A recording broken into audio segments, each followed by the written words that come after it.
আমাদের ডিপার্টমেন্ট থেকে প্রতি বছর ফিল্ড ওয়ার্কে যাওয়া হয় বাংলাদেশের বিভিন্ন জায়গায়। এটা একটা কোর্সের অংশ, যাওয়া বাধ্যতামূলক। এক্ষেত্রে মেয়েদের জন্য করণীয় কি? শরিয়ার বিধান তো আমরা সবাই জানি। নবী সাল্লাল্লাহু আলাইহি ওয়াসাল্লাম বলেছেন, লা তুসাফিরুল মারআতু ইল্লা মা আদি মাহরামিন, নারীরা মাহরাম ছাড়া সফর করবে না, ট্রাভেল করবে না। ট্রাভেল করে গিয়ে তিনি যেখানে থাকবেন সেখানে থাকতে পারেন। আপনি হলে এসেছেন, আপনার বাবা ভাই দিয়ে গেছেন, এরপর আপনি হলে মেয়েদের হলে থাকছেন পর্দা প্রশিদার মধ্যে, আপনার প্রাইভেসি মেনটেন করে, আপনার আত্মসম্মান বজায় রেখে। শরিয়া সেটা নিষেধ করে না, কিন্তু সফরের যে সময়টা, এই সময়টাতে মাহরাম থাকাটাকে আবশ্যক করে। মাওলানা তাকি উসমানী সাহেব, পাকিস্তানের কোনো আলিমরা এবং আরবেরও কোনো আলিমরা অবশ্য, নারীরা যদি অন্য নারীদের সাথে কোনো ট্রাভেলে যান যেখানে অন্য নারীরা তিনি কোনো বিপদে পড়লে তাকে টেক কেয়ার করতে পারবে এরকমটি মনে হয়, তাহলে সেটাকে অনুমোদন করেন, অ্যালাউ করেছেন, বিশেষ করে হজের সফরে। তো যাই হোক, শরীয়তের মূল বিধানটা আমরা বলে দিলাম। এই যে বিষয়টা এবং এ জাতীয় পর্দা রিলেটেড আরও যে সমস্ত ইস্যু আছে, এই সমস্ত ইস্যুগুলোতে আমাদের কাছে সাধারণত মনে হয় যে মেয়েদের জন্য এত বাইন্ডিংস কেন, ছেলেদের জন্য তো কোনো বাইন্ডিংস নাই। আমার প্রশ্ন হলো, আমাদের মহামান্য রাষ্ট্রপতি তিনি যদি বলেন, যিনি যখন থাকেন, আমি চেয়ারের কথা বলছি, যদি বলেন যে কতদিন একটু কারওয়ান বাজার যেয়ে, মাছ বাজারে যেয়ে একটু মন মতো মাছ কিনি না, সরো তোমরা সব, আমি একটু আজকে মন মতো একটু মাছ কিনতে যাব। উনি যদি বলেন যে আমি একটু আজকে ঢাকা শহরের লোকাল বাসে চড়ার একটা মজা আছে, কতদিন এই ঠেলাঠেলি ঢাকা দেখিতে নাই,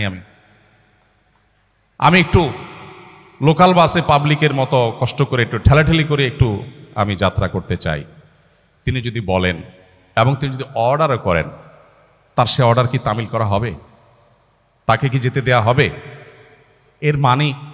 এর মানে তিনি আমাদের চাইতে কম সুবিধা ভোগ করছেন, বন্দি জীবন যাপন করছেন, তাকে কোণঠাসা করে রাখা হয়েছে, তার প্রতি জুলুম করা হয়েছে। ব্যাপারটা কি তাই? আজকের পৃথিবী যারা অধিকার প্রতিষ্ঠার কথা বলে, খোদ জাতিসংঘের সদর দপ্তর সহ জাতিসংঘের অফিসগুলো নিয়ে বিবিসি নিউজ করেছে, অন্য কেউ করলে ভিন্ন কথা হতো, যে সেখানে যে পরিমাণ নারী কর্মীরা যৌন নিগ্রহের শিকার হচ্ছেন সেটা অত্যন্ত ভয়ঙ্কর, রেশিওটা অনেক বেশি। প্রিয় ভাইয়ের আমার, আল্লাহ রাব্বুল আলামিন পর্দার যে বিধিবিধান দিয়েছেন, এটা আমাদের মা বোনদেরকে কোণঠাসা করবার জন্য নয়, তাদের মর্যাদা রক্ষা করবার জন্য, তাদের সেভ করার জন্য। উদারতার নাম দিয়ে যারা নবী সাল্লাল্লাহু আলাইহি সাল্লামের এই আদর্শকে এক পাশে রেখে চলতে চান, তারা ইতোমধ্যে ব্যর্থ প্রমাণ হয়ে গেছেন। পৃথিবীর প্রান্তে প্রান্তরে আপনি চোখ বুলিয়ে দেখবেন, তাদের ব্যর্থতার সে বোবা কান্না শোনা যাচ্ছে। পশ্চিমে পুরুষদের চাইতে মেয়েরা ইসলাম গ্রহণ করছে অনেক বেশি। এত নারী অধিকার জিগির তোলার পরেও সে সমস্ত অঞ্চলে মেয়েরা ইসলামের দিকে কেন ছুটছেন? তারা দেখছেন তাদের মুক্তির প্রকৃত দিশা ইসলামে বলা আছে, বিধায় আমাদেরকে সেই পথে আসতে হবে। আমার বিয়ে উপলক্ষে 8 ভরির বেশি স্বর্ণের মালিক হই আমি। বর্তমানে আমার স্বামী বড় পরিমাণ ঋণ থাকায় এবং আমার আর্থিক অবস্থা খারাপ থাকায় আমি এখন জাকাত দিতে অসমর্থ। আমি যদি 3 থেকে 5 বছর পর স্বাবলম্বী হওয়ার পর জাকাত দেই, তাহলে এক্ষেত্রে বিলম্বে জাকাত প্রদানের ইসলামের বিধান কি? জাকাত ওয়াজিব আলাল ফওর। ইসলামী ফিক অনুযায়ী যখন জাকাত আবশ্যক হয় তখনই দিতে হয়। যদি আপনার মনে হয় যে এখন জাকাত দেওয়ার মতো ব্যক্তি আপনি খুঁজে পাচ্ছেন না, বা আরও উপযুক্ত ব্যক্তি পাবেন, তাহলে টাকা আলাদা করে রাখলেন, হিসাব আলাদা করে রাখলেন, একটু পরে দিলেন, ঠিক আছে।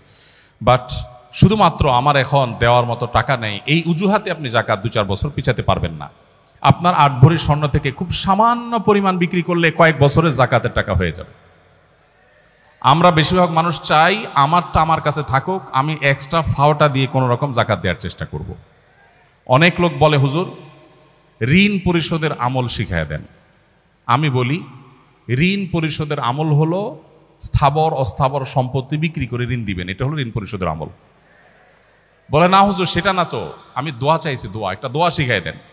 তাই আমি বলছি, আমি বুঝছি, আপনি চাচ্ছেন আমি এমন কোনো দোয়া শিখাই দিই যেই দোয়া পড়লে আসমান থেকে ধূপ করে একটা বস্তায় টাকা পড়ে যাবে, আপনি ঋণ দিয়ে দিবেন, আপনার স্থাবর অস্থাবর সম্পত্তিতে হাত দেওয়া লাগবে না। আপনি সেই দোয়া চাচ্ছেন। মুহাম্মদ সাল্লাল্লাহু আলাইহি ওয়াসাল্লাম সেটা আমাদেরকে শিখান নাই। তিনি শিখিয়েছেন আমি ঋণগ্রস্ত, আমার সর্বশেষ সম্বল বিক্রি করে তারপরে যখন আমি পারছি না তখন আমি আল্লাহর কাছে, তার আগে এবং তখন আল্লাহর কাছে হাত পাতবো। কিন্তু আমরা চাই আমার সব ঠিকঠাক থাকুক, আমি ফাওটা দিয়ে কোনো রকম জাকাত দেই বা ঋণ দেই। এটা মুসলিম সুলভ চিন্তাধারা বা মানসিকতা নয়। নবী সাল্লাল্লাহু আলাইহি ওয়াসাল্লাম বুখারীর হাদিসে বলেছেন, কিয়ামতের আলামত সমূহের মধ্যে থেকে একটা হলো জাকাতকে মানুষ জরিমানা মনে করবে। দণ্ড মনে করবে, দিতে চাইবে না। জাকাত দিতে পারা তো সৌভাগ্যের, তোমার আখিরাতের অ্যাকাউন্টে জমা হচ্ছে, আমি সওয়াব পাবো।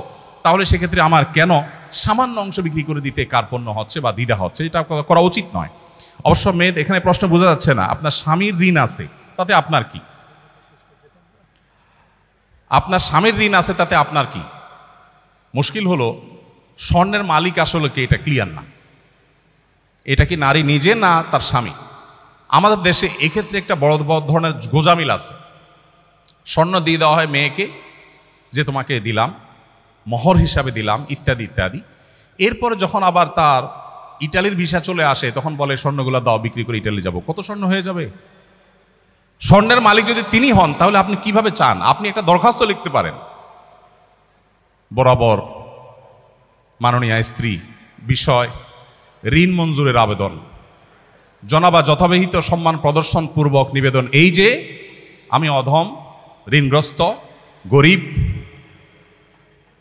আপনি আমাকে আপনার স্বর্ণ বিক্রি করে লোন হিসাবে দিলে আমি সেটা যথাসময়ে অমুক সময়ে পরিশোধ করিব, বাধ্য থাকিব, ইত্যাদি ইত্যাদি। আপনি দরখাস্ত করতে পারেন, কিন্তু আপনি তো অর্ডার করছেন। তো আসলে স্বর্ণ কি আপনি তাকে দিয়ে দিয়েছেন? যদি দিয়ে থাকেন, জাকাত তাকেই দিতে হবে, কিন্তু আপনি দিচ্ছেন, আবার মন মতো আপনি নিচ্ছেন। আর দেওয়ার পরে তিনি যদি এটা তার মন মতো মানুষকে দিয়ে দেয়, তাহলে আপনি তাকে প্রশ্নের মুখোমুখি করছেন। তার মানে বিষয়টা ক্লিয়ার না, এটা ক্লিয়ার করা উচিত। ধন্যবাদ। আমার মনে হয় শেষ করা দরকার। একাধিকবার নোটিশ আমার কাছে এসেছে এবং সময়ও 1:36 বেজে গেছে। আপনাদের অনেকগুলো প্রশ্ন আছে এবং প্রশ্নোত্তর সেশনটাকে আমি খুব এনজয় করি, বাট সময় আমাদেরকে সায় দিচ্ছে না, আমরা শেষ করতে হচ্ছে। জোহরের 4 রাকাত সুন্নত অনেক সময় আদায় করা হয় না, এতে করে কি আমি গুনাহগার হব? আমি শারীরিকভাবে অসুস্থ না, কিন্তু বেশি ক্লান্ত। এক্সাম থাকলে শরীর দুর্বল হয়ে যায়, তাই আমি বসে নামাজ আদায় করে থাকি এবং জোহরের 4 রাকাত সুন্নত বাদ দেই। ক্লাসে থাকার কারণে বেশিরভাগ সময় নামাজ কাজা হয়, এক্ষেত্রে আমার করণীয় কি? ধন্যবাদ। প্রথম কথা হলো যে ইমানদারের কাছে নামাজের চাইতে ইম্পর্টেন্ট কোনো বিষয় নেই। নামাজ রিলেটেড আরও কয়েকটা প্রশ্ন আছে আমি দেখেছি। আমি কমন একটি কথা বলতে চাই, সেটা হলো ইমানদারের কাছে নামাজের চাইতে গুরুত্বপূর্ণ কোনো বিষয় নেই। অতএব পড়াশোনার অজুহাতে কিংবা এক্সামের অজুহাতে, কোনো অজুহাতেই নামাজকে পেছাবার বা নামাজকে বাদ দেওয়ার কোনো সুযোগ নেই। আপনি অসুস্থ, দাঁড়িয়ে নামাজ পড়তে পারছেন না, তাহলে আপনি এক্সাম দিয়েছেন, ক্লাস করেছেন, অন্য সব কাজগুলো নিশ্চয়ই স্বাভাবিকভাবে করেছেন, তাহলে নামাজ কেন আপনি পারবেন না? আজকাল বিশেষ করে একটু কষ্ট, একটু শরীরটা মেজমেজ করছে, একটু খারাপ লাগছে, এই অজুহাতে চেয়ার টেনে বসে নামাজ পড়াটা ফ্যাশনের বিষয়ে পরিণত হয়ে গেছে। মসজিদ দেখলে বোঝা কঠিন, এটা কি আকিজ প্লাস্টিকের দোকান না মসজিদ? তো এই জন্য আমাদেরকে নামাজ পড়ার ক্ষেত্রে লক্ষ্য রাখতে হবে যে আমরা যেন কোনোভাবেই, যতক্ষণ আমার শক্তি সামর্থ্য আছে, আমি শুধুমাত্র একটু শরীর খারাপ করছে, একটু ভালো লাগছে না, সে অজুহাতে যেন আমরা বসে নামাজ না পড়ি। হ্যাঁ, অবশ্যই আপনি যদি শারীরিকভাবে অপারগ হন, দাঁড়িয়ে পড়তে না পারেন, আল্লাহ বলেছেন লা ইউকাল্লিফুল্লাহু নাফসান ইল্লা উসআহা, মানুষকে সাধ্যের বাইরে কিছু আল্লাহ চাপিয়ে দেন না, সো এটা আপনার জন্য জায়েজ আছে, আপনি বসে নামাজ পড়বেন, যদি বসে ছাড়া দাঁড়িয়ে নামাজ পড়ার কোনো শক্তি আপনার আসলেই না থাকে। আর সুন্নাহগুলো ইম্পর্টেন্ট, নবী সাল্লাল্লাহু আলাইহি সাল্লাম সচরাচর কখনো ছাড়তেন না। আপনার কখনো কোনো অসুবিধা তৈরি হয়েছে বিশেষ পরিস্থিতিতে, এটা বাদ দিলেন, তাতে গুনাহ হবে না ইনশাআল্লাহ।